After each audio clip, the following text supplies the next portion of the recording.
Hello, and welcome.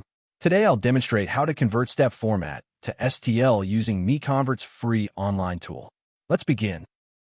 Start by searching Step to STL Converter on Google. MiConvert.com should appear as one of the top results. Click to open it. This is the dedicated step to STL conversion page. The tool supports batch conversion and maintains quality during the process.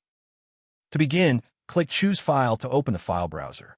Locate your step file, select it, and confirm by clicking Open. The file has been loaded successfully. You can verify the file name and size here. When ready, click Convert Now to proceed. The conversion engine is processing your file. The progress indicator shows the current status. Please wait a moment. Excellent. The conversion is complete. Click Download to save the resulting STL file to your local drive.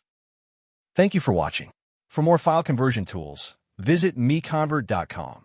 Please subscribe to our channel for future tutorials.